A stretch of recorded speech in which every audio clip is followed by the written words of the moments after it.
اگر پہلے آپ نے یہ ان چیزوں میں نہیں تھا، غور و فکر نہیں کیا تھا، اس کے نقصانات کے سے واقف نہیں تھے، تو اب اگر آپ کے پاس یہ کھلی آیات آ گئی ہیں، اب کیا کرو؟ تمہاری فلاح اسی میں ہے کہ اب اللہ تعالیٰ سے معافی طلب کرو۔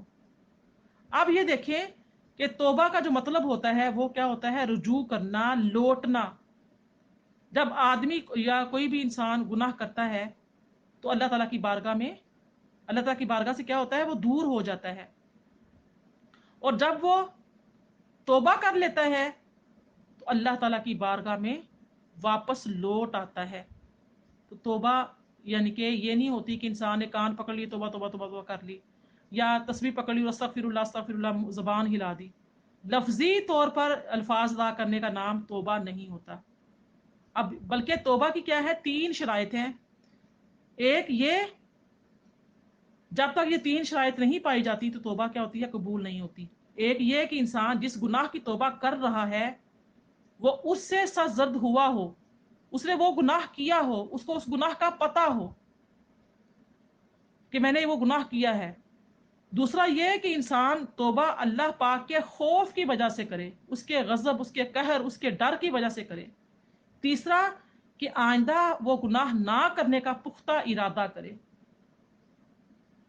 حدیث مبارکہ ہے الندامۃ توبۃ، ندامت ہی توبہ ہے، شرمندگی ہی توبہ ہے۔ جو وہ گناہ اس نے کیے اس پر شرمندہ ہو تو شرمندہ ہو کر اللہ تعالیٰ کی بارگاہ میں توبہ کرے۔ یعنی کہ شرمندگی اور ندامت توبہ کی طرف انسان کو کیا کرتی ہے؟ مائل کرتی ہے۔ حدیث مبارکہ ہے گناہوں سے توبہ کرنے والا بالکل ایسے ہی پاک ہو جاتا ہے جیسے آج ہی اپنی ماں کے پیٹ سے پیدا ہوا ہے۔ تو اجتماعی توبہ نہیں، بلکہ ہر گناہ کو یاد کر کے، یہ نہیں کہ بس ٹھیک ہے جی میں توبہ کر لی، استغفار کر لی۔ کون کون سا گناہ سرزد ہوا ہے؟ پیچھے بہتان کا ذکر آیا، جھوٹ کا ذکر آیا، الزام تراشی کا ذکر آیا، بدکاری کی تہمت لگانے کا ذکر آیا۔ اگر فیوچر میں یعنی کہ ماضی میں ایسی کوئی باتیں، ایسی کوئی ذہن میں چیزیں، بدگمانیاں ہوئی تھیں، کسی کے دل میں شک و شبہ پیدا ہوا تھا، کسی کے سامنے ایسی کوئی بات بیان کر دی تھی جو بات نہیں تھی، تو ایسی چیزیں ساری، بے پردگی تھی، بے حیائی تھی، غیر نامحرم مردوں کے ساتھ اختلاط تھا، بازاروں میں کھلا سر عام بے جا گھومنا پھرنا تھا، کچھ بھی تھا، جو بھی تھا، وقت کا ضیاع کیا، جو گناہ کیے ہیں، ہاتھوں سے کیے ہیں، کانوں سے کیے ہیں، آنکھوں سے کیے ہیں، زبان سے کیے ہیں، جو بھی گناہ سرزد ہوئے ہیں، ان صلاحیتوں کو جو اللہ تعالیٰ نے دے رکھی ہیں ان کا بے جا استعمال کیا ہے، جو نعمتیں اللہ تعالیٰ نے دے رکھی ہیں ان کا بے جا استعمال کیا ہے۔ ایک ایک گناہ کو یاد کرنا، اس پر ندامت کے آنسو بہانا، اور اللہ تعالیٰ کی بارگاہ میں پھر اس گناہ کو نہ کرنے کا نام توبہ ہے۔ تو ایک ایک گناہ کو یاد کر کے توبہ کرنا۔ اب گناہ جو ہیں وہ دیکھیے کہ 2 طرح کے ہیں۔ ایک گناہ ہوتا ہے بندے اور اللہ کے درمیان، اور دوسرا ہوتا ہے بندے اور بندے کے درمیان۔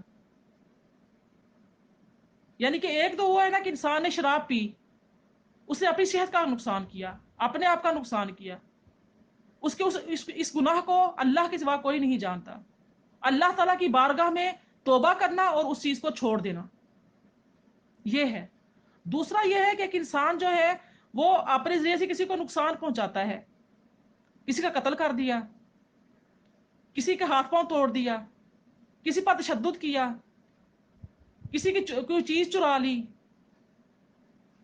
کسی کی حق تلفی کی، تو حقوق العباد میں حق تلفیاں کی، تو جب تک وہ اللہ تعالیٰ کی بارگاہ میں توبہ نہ کرے اور ان حقوق کو ادا نہ کرے تو وہ یعنی کہ توبہ کو قابل قبول نہیں ہے۔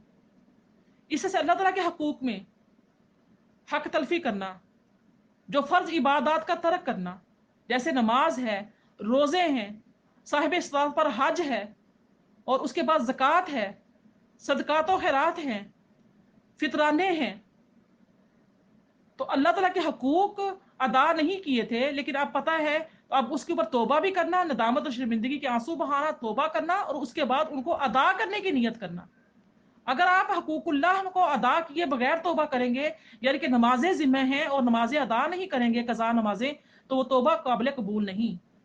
اگر اب کافی سالوں سے اللہ تعالیٰ کی ذات نے نوازا ہوا ہے، حج آپ پر فرض کر دیا گیا، صاحب حیثیت پر حج فرض ہوتا ہے، اس کے بارے میں حدیث مبارکہ کا مفہوم ہے کہ وہ خواہ یعنی کہ نصرانی ہو کر مرے، مرے یا وہ یعنی کہ دماغ میں میرے خیال نہیں وہ نہیں آ رہا، حدیث مبارکہ نہیں آ رہی، تو وہ یعنی کہ اللہ تعالیٰ کو اس سے کوئی پرواہ نہیں ہے، وہ بندہ عیسائی ہو کر مرے یا نصرانی ہو کر مرے، اللہ تعالیٰ کو اس پہ کوئی پرواہ نہیں ہے۔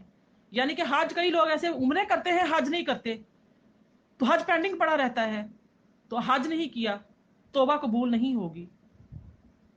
زکاتیں تھی، زکاتوں کا پتہ نہیں تھا، نہیں ادا کیے، اب توبہ کر رہے ہیں، توبہ تبھی قابل قبول ہوگی کہ اللہ تعالیٰ کی بارگاہ میں توبہ کر کے ساتھ ساتھ ان زکاتوں کو ادا کیا جائے۔ فطرانے تھے ذمے، نہیں ادا کیے، تب تک قابل قبول نہیں۔ اس طرح سے یعنی کہ جو حقوق العباد اور حقوق اللہ جب تک ادا نہیں ہوتے، گناہ توبہ سے معاف ہوتا ہے لیکن ان کو ادا کرنا ضروری ہے۔ آپ دیکھ لیجئے کہ انسان کا جو ہے جسمانی عبادت، یعنی کہ ایک تو ہے کہ کسی کا مال دبایا ہو جسمانی لحاظ سے، روحانی لحاظ سے کسی کو تکلیف پہنچائی ہو، اگر روحانی لحاظ سے تکلیف پہنچائی ہے تو اس سے توبہ کرنے، استغفار کرنی، تو اللہ تعالیٰ کی ذات یعنی کہ اس کو محشر پر یعنی کہ راضی فرمائے گی۔ جب انسان کسی کو روحانی طور پر تکلیف پہنچاتا ہے اور پھر معافی طلب کرتا ہے تو وہ بندہ اس کو معاف نہیں کرتا، اور اب یعنی کہ تکلیف اتنی پہنچائی ہے کہ اس کا دل میں وہ بات ہی نہیں جا رہی، اس کو نقصان اتنا پہنچا ہے تو اب وہ معاف نہیں کرتا، تو اس بندے کا کیا کام کرتا ہے؟ جس کو تکلیف پہنچائی ہے روحانی طور پر، اب اس سے اس کی طرف سے استغفار کرتا ہے، روز قیامت اللہ تعالیٰ کی ذات اس کو یعنی کہ پہنچا دے گی۔ اس طرح سے ایک حدیث مبارکہ آتی ہے کہ اب کے لوگ کہتے ہیں، یہ بات بھی کہتے ہیں کہ میدان عرفات میں جب ہم چلے جاتے ہیں، حج کرتے ہیں، میدان عرفات میں داخل ہوتے ہیں تو سارے گناہ معاف ہو جاتے ہیں۔ تو نبی کریم صلی اللہ علیہ وسلم نے ارشاد فرمایا کہ میدان عرفات میں نے دعا کی کہ یا اللہ میری امت کے سب گناہ بخش دے، تو جواب آیا کہ آپ کی امت نے حقوق اللہ میں جتنی کوتاہیاں کی ہیں وہ سب کی سب معاف کر دی جائیں گی۔ نبی کریم صلی اللہ علیہ وسلم مسلسل دعا فرماتے رہے یہاں تک کہ آپ مزدلفہ میں چلے گئے، وہاں پر بھی آپ نے پہنچ کر دعا فرمائی یا اللہ تو اب یعنی کہ میری امت کو بخش دے، ان ظالموں کو جنہوں نے ظلم کیا ہے، میری امت کے ان ظالموں کو بخش دے جنہوں نے ظلم کیا ہے، جن کے قصور بہت بڑے ہیں۔ تو اللہ تعالیٰ کی ذات نے مزدلفہ میں نبی کریم صلی اللہ علیہ وسلم کی یہ دعا قبول فرمائی اور فرمایا کہ تمہاری اے نبی صلی اللہ علیہ وسلم آپ کی امت کے ظالم لوگوں کی یعنی کہ گناہ بخش دیے گئے ہیں۔ جب یہ بات ہوئی تو آپ صلی اللہ علیہ وسلم مسکرا دیے، تو صحابہ کرام پوچھا یا رسول اللہ صلی اللہ علیہ وسلم آپ کیوں مسکرا رہے ہیں؟ تو اللہ تعالیٰ نے فرمایا کہ میں نے اپنی امت کے ظالموں کے لیے دعا کی تو اللہ تعالیٰ کی ذات نے یہ دعا قبول فرما لی۔ اب جب میری دعا یہ قبول ہوئی تو شیطان اپنے سر پر مٹی ڈالنے لگا، تو اس کو دیکھ کر مجھے ہنسی آ گئی۔ اب یہاں پر یہ نقطہ یاد رہنا چاہیے کہ عبادات کی ادائیگی اور حقوق العباد کی ادائیگی معاف نہیں ہوتی، گناہ معاف ہوتے ہیں، جو غفلت برتی تھی وہ معاف ہو جائے گی، لیکن عبادات اور جو حقوق اللہ اور حقوق العباد ہیں ان سے توبہ کرنا ضروری ہے۔ اسی کا یہاں پر ذکر ہے کہ اگر آپ اتنی آیات پڑھ کر 34 آیات تک سن کر، لکھ کر، سیکھ کر، نوٹس بنا کر، سب کچھ کر کے، تو اس پر بھی اگر آپ نے جو گناہ جن کے ذکر کیا گیا ہے توبہ نہیں کی، اللہ تعالیٰ نے فرمایا کہ پچھلی قوموں کا پھر ذکر پڑھو، یعنی کہ جو قرآن پاک میں بیان کیا گیا ہے جس سے ان کی تباہیاں ہوئی تھیں، پھر تمہاری بھی تباہیاں جو ہیں وہ دہانے پر کھڑی ہیں۔ اللہ پاک سے دعا ہے اللہ تعالیٰ ہمیں عمل کی توفیق عطا فرمائے۔ وما علیہ الا البلاغ۔ السلام علیکم ورحمۃ اللہ وبرکاتہ۔